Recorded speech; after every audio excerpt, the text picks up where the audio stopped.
அனைவருக்கும் வணக்கம். நாங்கள் இன்றைக்கு பார்க்க போகிறது ஃபார்முலா டைப்புக்குள்ளே உள்ள மேலதிக ஃபங்க்ஷன்ஸுகளை பற்றி. இன்றைக்கு நாங்கள் பார்க்க போகிற ஃபங்க்ஷன்ஸுகளை XLookup, ஆஃப்செட், இன்டிரெக்ட் மற்றது சூஸ் என்ற இந்த 4 ஃபங்க்ஷன்ஸுகளும். இந்த ஃபங்க்ஷன்ஸுகளை உதாரணமாக பார்க்குறதுக்காக நான் ஒரு டேபிளை டிசைன் பண்ணியிருக்கிறேன். பெர்மனண்ட் ஸ்டாஃப் பே ஸ்லிப் அப்படின்னு சொல்லிப்பட்டு. ஸோ இப்போ இதில் XLookup-ன்றதுக்கு உதாரணமாக பார்க்க போகிறீங்கன்னு சொன்னால், அல்லது XLookup-ன்ற ஃபங்க்ஷனை என்னத்துக்கு அல்லது எந்த சந்தர்ப்பத்தில் குறிப்பிட்ட இந்த டேபிளில் நாங்கள் பாவிக்கலாம்னு சொன்னால், ஒரு குறிப்பிட்ட ஒரு செல்லுக்குள்ளே இருக்கிற டேட்டாவை கொலம் மற்றது ட்ரோஸின் அடிப்படையில் தேடி நாங்கள் குறித்த ஒரு டேட்டாவை பெற்றுக்கொள்கிறதுக்கு நீங்கள் பாவிக்கலாம். உதாரணமாக ஒரு கொலமுக்குள்ளே இருக்கிற டேட்டான்ட்டு சொல்லி எடுத்துக்கொள்ளக்குள்ள இப்போ ஃபுல் நேமை நாங்கள் எடுக்கிறோம். இப்போ ஃபுல் நேமில் இப்போ மிஸ்டர் ரெட்டி குமார்ன்றவர் எத்தனை மணித்தியாலும் வேலை செய்திருக்காரு இந்த கிளம் அப்படின்ட்டு சொல்லி நீங்கள் பார்க்க வேண்டிய ஒரு தேவை இருக்குமா இருந்தால், அதுக்கு குறிப்பிட்ட இந்த XLookup-ன்ற ஃபங்க்ஷனை இலகுவாக பயன்படுத்தி நாங்கள் தேடிக்கொள்ளலாம். ஸோ அப்போ இதுக்கு எப்படி நாங்கள் XLookup-ஐ பாவிக்கலாம், ஈக்குவல் XLookup அப்படின்ட்டு சொல்லி டைப் பண்ணிட்டு ப்ராக்கெட்டை ஸ்டார்ட் பண்ணிங்கன்னா இந்த சிண்டெக்ஸ் உங்களுக்கு பார்த்துக்கொள்ளக்கூடியதாக இருக்கும். ஃபர்ஸ்ட்டாக லுக்கப் வேல்யூ அப்படின்ட்டு சொல்லி, அப்போ இந்த லுக்கப் வேல்யூன்றது என்னன்னு சொன்னால், எந்த டேட்டாவை நீங்கள் லுக்கப் பண்ண போகிறீங்க. ஸோ அப்போ உதாரணமாக நான் சொன்னது மிஸ்டர் ரெட்டி குமார். ஸோ இந்த குறிப்பிட்ட செல்லை நீங்கள் தெரிவு செய்து கொடுத்துட்டு அல்லது நீங்கள் டைப் பண்ணியும் விடலாம் நேமை. கமா வச்சிங்கன்னு சொன்னால் லுக்கப் அரே குறிப்பிட்ட இந்த பேர் எங்கே இருக்குதுன்னு சொல்லி நீங்கள் தேட போகிறீங்க. ஸோ ஃபுல் நேம்ன்ற குறிப்பிட்ட இந்த கொலமுக்குள்ளே ஸோ நீங்கள் அப்படியே கொலமை செலக்ட் பண்ணி கொடுக்கலாம். கொடுத்துட்டு கமா வச்சிங்கன்னு சொன்னால் திரும்ப கேட்கும் ரிட்டர்ன் அரே. ஸோ இப்போ இந்த பேரை தேடி இப்போ நான் சொன்னது என்ன, ஒர்க்கிங் ஹவர்ஸ் குறிப்பிட்ட இந்த நவரண்ட ஒர்க்கிங் ஹவர்ஸை தான் நான் பார்க்க வேணும். ஸோ அது ரிட்டர்ன் எங்கே ரிட்டர்ன் ஆக போகுதுன்னு சொன்னால் ஒர்க்கிங் அரே இது, அதாவது ஹவர்ஸில். ஸோ அப்போ இந்த ரிட்டர்ன் அரே ஒர்க்கிங் ஹவர்ஸாக நீங்கள் இருக்கும். ஸோ குறிப்பிட்ட கொலமை ஃபுல்லாக செலக்ட் பண்ணி கொடுங்க. கொடுத்துட்டு கமா வச்சிங்கன்னு சொன்னால் இஃப் நாட் ஃபவுண்டுன்றது ஏதாவது ஆப்ஷன் நீங்கள் கொடுக்கலாம். இங்கே குறிப்பிட்ட இந்த செக்கப்புக்கு ஒன்றுமே கொடுக்க தேவையில்லை. திரும்பவும் கமா வச்சிங்கன்னு சொன்னால் திரும்ப மேட்ச் மோடை கேட்கும். ஸோ இந்த மேட்ச் மோட் என்னன்னு சொல்லி கொடுங்க. இப்போ உதாரணமாக எக்ஸாக்ட் மேட்ச்ன்னு சொன்னால் குறிப்பிட்ட எக்ஸாக்ட் மேட்ச்சை தெரிவு செய்யுங்க, அதாவது 0 ஆட் பண்ணப்படும். திரும்ப கமா வச்சிங்கன்னு சொன்னால் சர்ச் மோடை கேட்கும். ஸோ இதில் சர்ச் ஃபர்ஸ்ட் டு லாஸ்ட்ன்றதை கொடுங்க. ஃபர்ஸ்ட்ல இருந்து லாஸ்ட் வரைக்கும் தேட வேணும் அப்படின்ட்டு சொல்லி கொடுத்துட்டு திரும்ப என்ன செய்யலாம்னு சொன்னால், நீங்கள் இப்போ XLookup-ன்ற ப்ராக்கெட்டை க்ளோஸ் பண்ணிவிட்டு என்ன பண்ணி விட்டீங்கன்னு சொன்னால் ஆட்டோமேட்டிக்காக அவருடைய அவர்ஸை உங்களுக்கு தரும். ஸோ அப்போ இலகுவாக எங்களுக்கு குறிப்பிட்ட இந்த XLookup-ன்றதை பயன்படுத்தி எங்களோட டேபிளில் இருக்கிற டேட்டாவை தேடிக்கொள்ளலாம். ஸோ அப்போ இதில் இப்போ பார்த்தீங்கன்னு சொன்னால் உங்களுக்கு இலகுவாக விளங்கும் அவர் 38 மணித்தியாலம் வேலை செய்திருக்கார் அப்படின்ட்டு சொல்லி. ஸோ இதுதான் இங்கே இருக்கிற ரிசல்ட்ஸ்.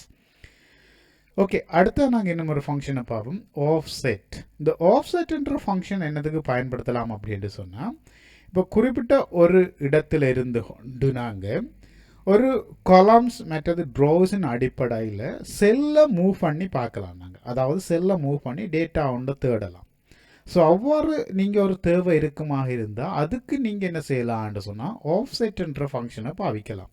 ஸோ இப்போ ஆஃப்செட்டுக்கு உதாரணமாக பார்க்க போகிறீங்கன்னு சொன்னால் ஈக்குவல் ஆஃப்செட் அப்படின்னு சொல்லி டைப் பண்ணிவிட்டு ப்ராக்கெட்டை ஸ்டார்ட் பண்ணிங்கன்னா உங்களுக்கு இந்த சிண்டெக்ஸை பார்க்க இயலும். ரிஃபரன்ஸ் அப்படின்ட்டு சொல்லியும் ரோஸ் அப்படின்ட்டு சொல்லியும் காலம்ஸ் என்று சொல்லியும் மற்றது ஹைட் அண்ட் வித் என்று சொல்லியும் இருக்கு. இந்த ஹைட் அண்ட் வித் ஆப்ஷனல், உங்களுக்கு தேவைண்டா கொடுக்கலாம், தேவையில்லைண்டா விடலாம். இதில் ரிஃபரன்ஸ்ன்றது என்னென்று சொன்னால் எந்த ஏரியாவுக்குள்ளே நீங்கள் லுக்கப் பண்ண போகிறீங்க. ஸோ அப்போ கூட ஹோல் டேபிள் என்று சொன்னால் இந்த ஹோல் டேபிளையும் அப்படியே நீங்கள் செலக்ட் பண்ணலாம். செலக்ட் பண்ணிவிட்டு திரும்ப கமா வச்சிங்கன்னு சொன்னால் ரோஸு கேட்கும்.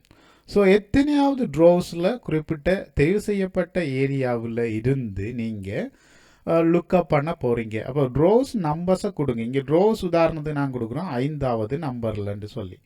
திரும்ப கமா வச்சிங்கன்னு சொன்னால் கொலம்ஸை கேட்கும். ஸோ அதே போல் உதாரணமாக நான் கொடுக்குறேன் எத்தனை கொலம்ஸ் நான் இங்கே தெரிவு செய்யிருக்கேன்னு சொன்னால் 5 கொலம். ஸோ இதில் நான் இப்போ கொடுக்க போகிறது 3வது கொலம்ன்ட்டு சொல்லி அடுத்ததாக வச்சு இது கமா வச்சிங்கன்னு சொன்னால் உங்கள்கிட்ட ஹைட்டு மற்றது வித்தை கேட்கும். நான் இப்போ செல்லை மூவ் பண்ணலை, குறிப்பிட்ட இந்த 5வது ட்ரோவில் 3வது கொலமில் இருக்கிற டேட்டாவை நான் பார்க்க போகிறோம்.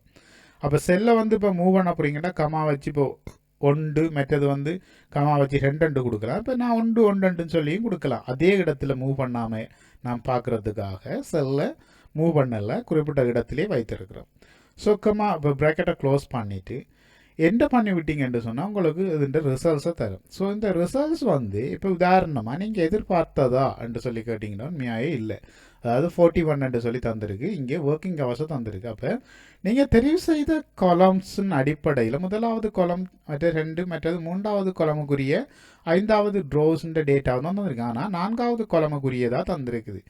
இந்த ஆஃப்செட்டின் அடிப்படையான விடயம் என்னென்று சொன்னால் ஆஃப்செட் எப்போவுமே வந்து குறிப்பிட்ட முதலாவது நீங்கள் தெரிவு செய்கிற செல்லை ஸ்டார்ட் ட்ரோ அண்ட் கொலமாக எடுத்துக்கொள்ளும். அதாவது அதுதான் வந்து ஆஃப்செட் சிட் டவுன் ஆக போகிற அல்லது ஸ்டே பண்ண போகிற இடமாக எடுத்துக்கொண்டு அதுக்கு அடுத்ததாக உள்ளதை தான் ஒன்றுன்னு சொல்லி கவுண்ட் பண்ணும். அப்போ A2என்ற செல் தான் வந்து ட்ரோவில் ஒன்றுன்னு சொல்லியும், அதே போல் இப்போ A2என்ற செல்லுக்கு அடுத்தது அப்போ B2என்ற கொலம் தான் வந்து என்னவாக இருக்கும் நம்பர் 1ஆகவும் ஆஃப்செட் விளங்கும். ஸோ அப்போ நீங்கள் இந்த ஆஃப்செட்ன்ற ஃபங்க்ஷனை பயன்படுத்தக்குள்ள மிகவும் கொஞ்சம் கவனமாக இருக்கணும். என்னென்னு சொன்னால் ஆஃப்செட் வந்து ஸ்டே பண்ணுறதுக்குன்னு சொல்லி ஒரு ட்ரோ மெத்தது கொலமாக எடுக்கும். ஸோ அதை வந்து 0வாக தான் கவுண்ட் பண்ணும். ஸோ அதை 0வாக கவுண்ட் பண்ணுறதால நீங்கள் கொடுக்குற நம்பர்ஸ் எல்லாம் வந்து 1 2 3 2 கொடுத்தீங்கன்னா நீங்கள் தெரிவு செய்து நீங்கள் கவுண்ட் பண்ணுறதுன்னு அடிப்படையில் 4ஆவதாக இருக்கும். ஸோ அப்போ இது வந்து உங்களுக்கு ஈஸியாக இப்போ விளங்கியிருக்குன்னு நினைக்கிறேன். ஸோ இப்போ இங்கே வந்து இந்த 5 சொன்னால் எத்தனையாவது நபரை பார்த்துருக்குமென்று சொல்லி நீங்கள் பார்க்கலாம். இப்போ உதாரணமாக 6வது நபரை பார்த்துருக்கோம். இங்கே இப்போ எடுத்துக்கொண்டீங்கன்னா 41. ஸோ 41 வந்து இங்கே இருக்கிறது. இங்கே எத்தனை எடுத்துருக்குன்னு சொல்லி பார்த்தீங்கன்னா இதிலே 4 இருக்குது மேலே, இது வந்து 5. ஸோ எங்களுக்கு முதலாவது நாங்கள் செலக்ட் பண்ணது A2என்ற குறிப்பிட்ட இந்த செல். ஸோ அப்போ இதை கழிச்சு 5 எடுத்திருக்குது. அப்போ உங்களுக்கு இலகுவாக விளங்கிக் கொள்ளக்கூடியதாக இருக்கும். அந்த டைட்டில் வந்து அல்லது குறிப்பிட்ட ஃபர்ஸ்ட்டாக நீங்கள் தெரிவு செய்கிற அந்த ட்ரோவை வந்து என்னவா எடுக்குமென்று சொன்னால், அதாவது குறிப்பிட்ட அந்த செல்லை என்னவா எடுக்குமென்று சொன்னால் 0வாக எடுக்கும். ஸோ இதுதான் வந்து ஆஃப்செட் வந்து நீங்கள் பயன்படுத்தக்குள்ள கவனிக்க வேண்டியது. ஆனால் ஈஸியான ஃபங்க்ஷன் உண்டு.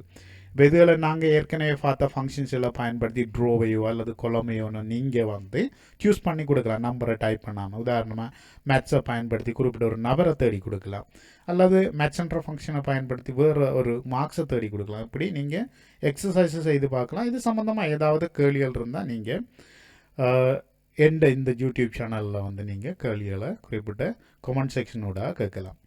ஓகே, அடுத்து நாங்கள் பார்க்க போகிற ஃபங்க்ஷன் என்னென்னு சொன்னால் இன்டிரெக்ட். ஸோ இது வந்து இன்டிரெக்ட் தான். அதாவது ஒரு குறிப்பிட்ட ஒரு செல்ல அட்ரஸுக்குள்ளே என்ன டேட்டா இருக்குதுன்னு சொல்லி இன்டிரெக்டாக நீங்கள் தேடுறதுக்கு பயன்படுத்தலாம். உதாரணம் எடுத்துக்கொண்டீங்கன்னு சொன்னால் இப்போ இதில் பார்த்தீங்கன்னு சொன்னால் ABCDE வரைக்கும் வந்து நான் டேட்டா என்டர் பண்ணியிருக்கேன். அதே போல் எத்தனை நம்பர் வரைக்கும்டா 14 வரைக்கும் நான் டேட்டா என்டர் பண்ணிக்கேன். இப்போ உதாரணமாக வந்து E13 என்ற செல்லுக்குள்ளே நான் என்ன இருக்குன்னு பார்க்க வேணும்னு சொன்னால் நான் இங்கே E13 அப்படின்ட்டு சொல்லி டேட்டாவை என்டர் பண்ணிவிட்டு ஒரு செல்லுக்குள்ளே குறிப்பிட்ட இந்த ஃபங்க்ஷனை டைப் பண்ணலாம். வந்து நான் இன்டிரெக்ட் அப்படின்ட்டு சொல்லி டைப் பண்ணிவிட்டு இப்போ இதில் ரிஃபரன்ஸ் டெக்ஸ்ட்ன்ட்டு சொல்லி கேட்கும்.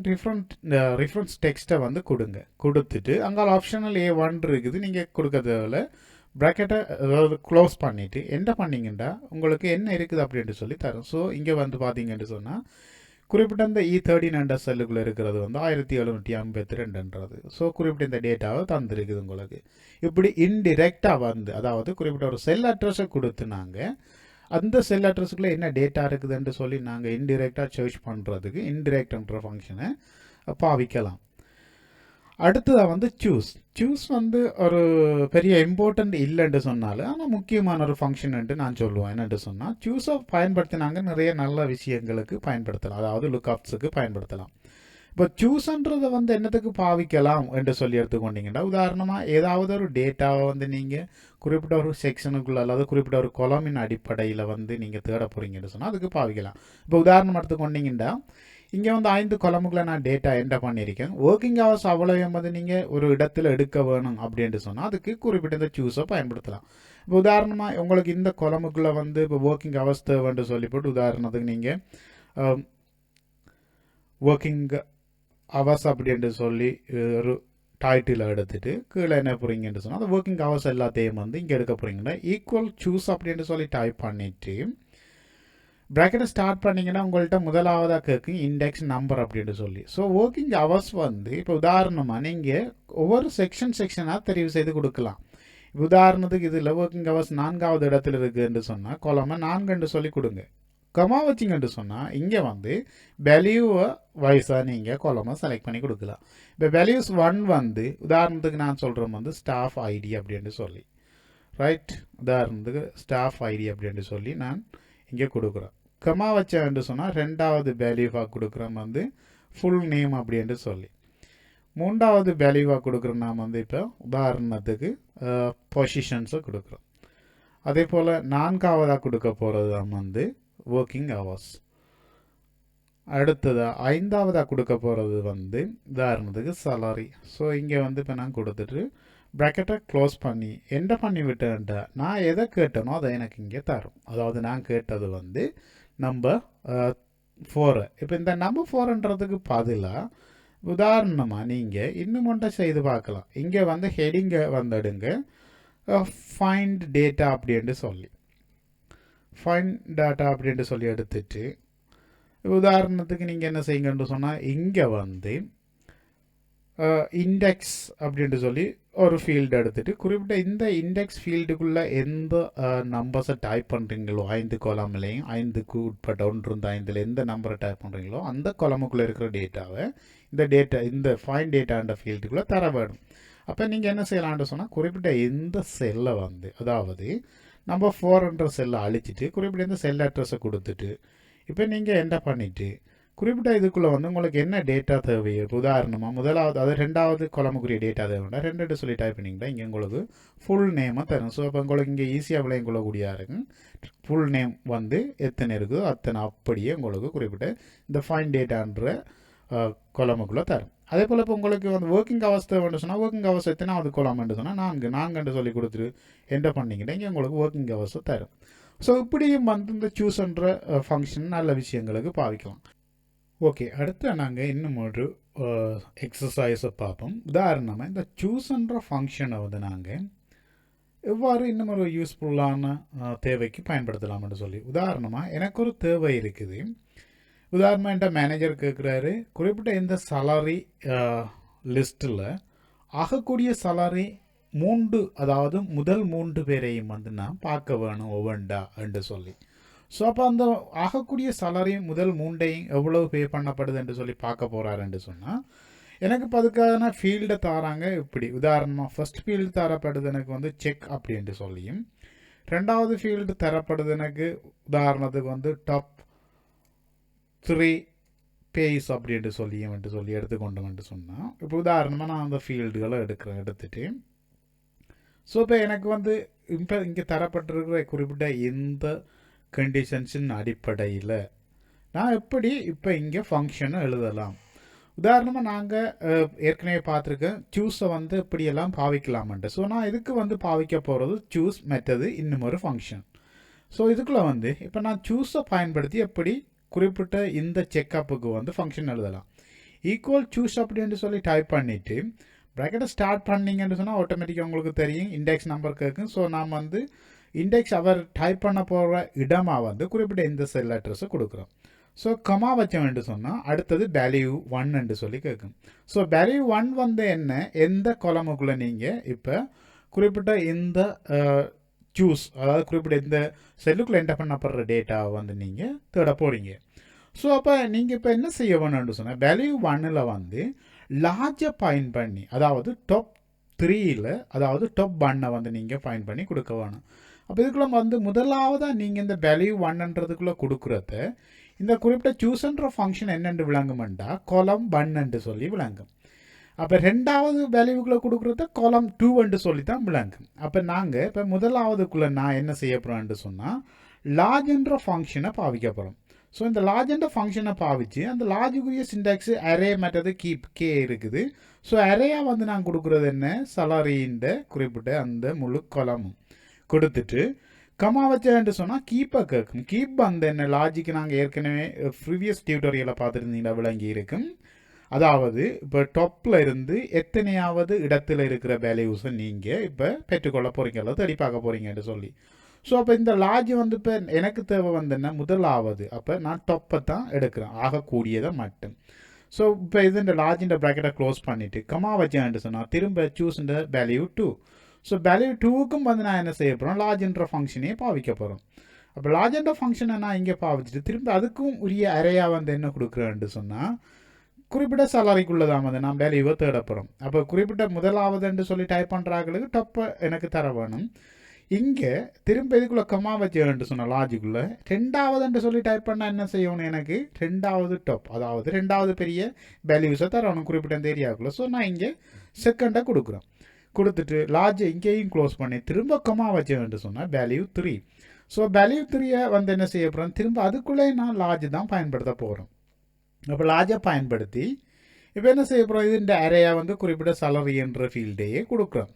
ஸோ கொடுத்துட்டு திரும்ப இதில் கமா வச்சுட்டு சொன்னால் எனக்கு என்ன இப்போ நான் கொடுக்க போகிறேன்ட்டு சொன்னால் 3 சொல்லி இங்கே கொடுக்க போகிறேன். ஏன் இந்த குறிப்பிட்ட செல்லுக்குள்ளே வந்து செக்ன்ற செல்லுக்குள்ளே வந்து 3 டைப் பண்ணாங்கன்னா 3வது லார்ஜை வந்து எனக்கு தர வேணும். அப்போ சூஸ் வந்து என்ன செய்யுமென்று சொன்னால் வேல்யூ 1 வேல்யூ அதாவது 1 சொல்லியும் வேல்யூ 1 சொல்லியும் இல்லை வேல்யூ 2வை வந்து நீங்கள் என்ன பண்ண போகிற டேட்டாவை 10 சொல்லியும் அடுத்ததாக வேல்யூ 3யை வந்து இங்கே என்ன பண்ணப்படுற டேட்டா 3 சொல்லியும் எடுக்கும். ஸோ அதால் எனக்கு இப்போ இங்கே நான் மேலதிக ஃபங்க்ஷன்ஸ்கள் ஒன்றும் எழுத தேவையில்லை. ஸோ இங்கே 3வதுக்கும் லார்ஜை பயன்படுத்திட்டு அதாவது 3யை கொடுத்துட்டு திரும்ப என்ன செய்ய போகிறான்னு சொன்னால் இப்போ சூஸை முடிக்க போகிறேன். இவங்க எனக்கு இப்போ வந்து டாப் 3யை தானே கேட்டிருக்காங்க. ஸோ நான் டாப் 3யையும் 30 கொடுக்குற அளவுக்கு ஒவ்வொன்றா 30 கொடுக்குற அளவுக்கு ஃபங்க்ஷன் எழுதிட்டேன். ஸோ ப்ராக்கெட்டை க்ளோஸ் பண்ணிவிட்டு என்டர் பண்ணான்னு சொன்னால் இப்போ வேல்யூ எரர் சொல்லும். ஸோ இந்த வேல்யூ எரர் ஏன் வருதுன்னு சொன்னால் குறிப்பிட்ட இந்த செல்லுக்குள்ளே டேட்டா இல்லை. ஸோ இப்போ நான் டேட்டாவை என்டர் பண்ணி பார்க்கலாம். 1 சொல்லி என்டர் பண்ணான்னு சொன்னால் ஆகக்கூடிய salary குறிப்பிட்ட இந்த லிஸ்ட்டில் எது இருக்கோ அதை தரும். அடுத்து இதுக்குள்ளே 2 சொல்லி என்டர் பண்ணான்னு சொன்னால் ஆகக்கூடியதுலேருந்து அதாவது ஆகக்கூடியதுக்குள்ளே 2வது எதுன்றதை தரும்.